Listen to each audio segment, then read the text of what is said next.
더불어민주당이 13번째로 모시는 분은 바로 이수진 전 부장판사입니다.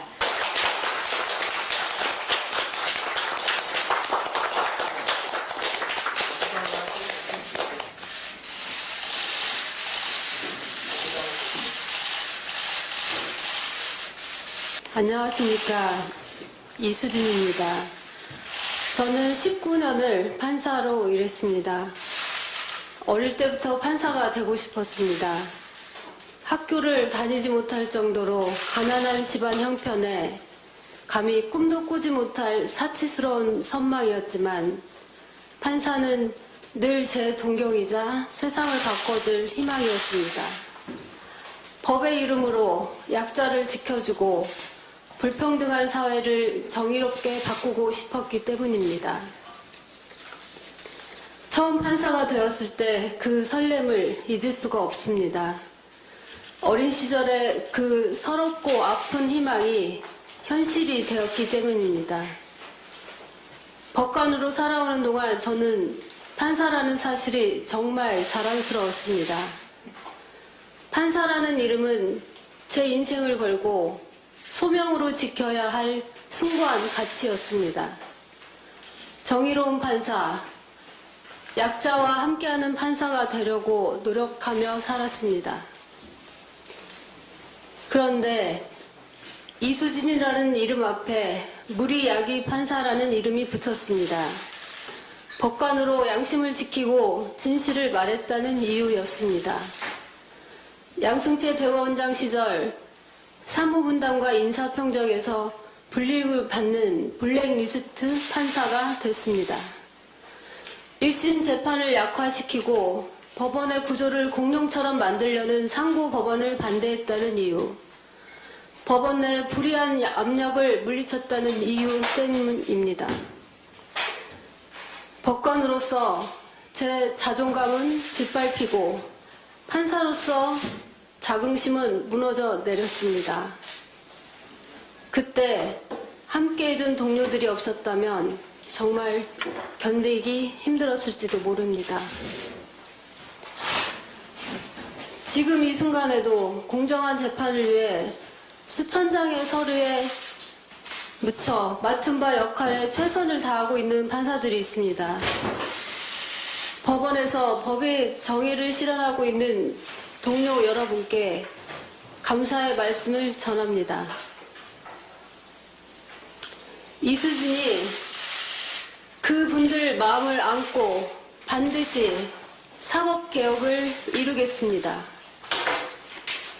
원칙을 지키는 사법부, 공정한 재판, 투명하고 정의로운 판결로 이어지는 제도와 시스템을 만들겠습니다.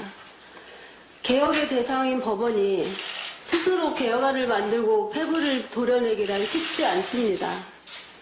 법원 내부 의견을 존중하면서 동반자적 관계로 협의할 수는 있지만 결국 외부에서 건강한 동력을 만들어줘야 합니다. 삼권 분립의 또 다른 축인 국회 역할이 필요합니다.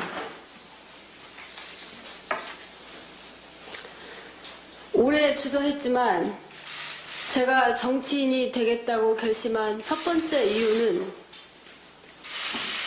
국회의 벽입니다.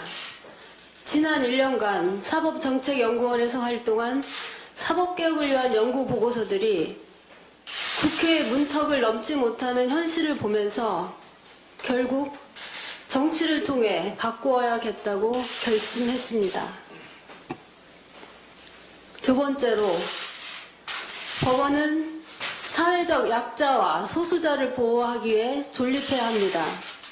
하지만 현실은 그렇지 못합니다. 고위 법관들 스스로가 인권을 외면하고 있었습니다. 법원 불통의 벽을 허물고 잘못 쌓아온 엘리트 의식을 무너뜨려야 합니다. 판사부터 인권 감수성을 높이는 제도적 방안을 마련해야 합니다. 인권을 보호하고 좋은 재판을 하고자 하는 법원 내 수많은 법관들과 함께 국회에서 법률로 인권이 보장되는 사법개혁을 완수하겠습니다. 셋째, 더 이상 제왕적 대법원장이 인사권을 휘두르지 못하게 투명한 인사 시스템을 법률로 만들어야 합니다. 재판의 독립은 판사의 양식이 아닌 법으로 지켜야 합니다. 이와 함께 1심 재판 제도를 크게 개선해 국민들이 1심 결과에 충분히 만족할 수 있도록 해야 합니다. 마지막으로 특권과 특혜를 없애고 공정한 기회가 보장되는 제도를 만드는데 앞장서겠습니다.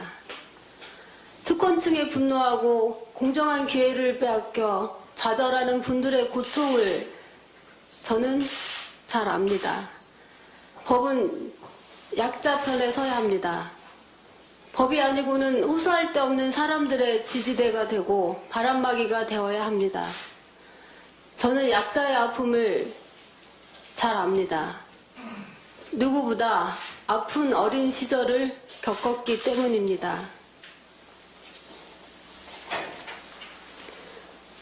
생활보호 대상자로서 중학교 사안으로 일하는 언니 월급 85,000원으로 시골 단칸방에서 생활하던 사남매 둘째 딸이었습니다.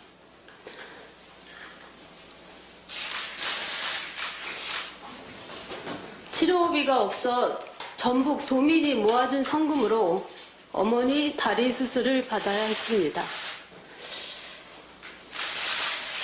일찍부터 남의 집을 전전해 더부살이를 해가며 학교에 다녔습니다.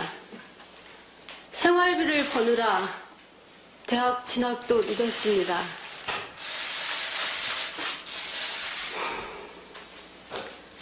세상의 따뜻함이 저와 우리 식구들 손을 잡아주지 않았다면, 꿈을 포기하고 싶을 만큼 힘들었을 때 손을 잡아준 친구들이 없었다면 저는 지금 이 자리에 서 있지 못할 것입니다. 가슴에 품어온 그 따뜻한 손길을 이제 국민께 내밉니다. 사랑이 곧 힘입니다. 감사합니다.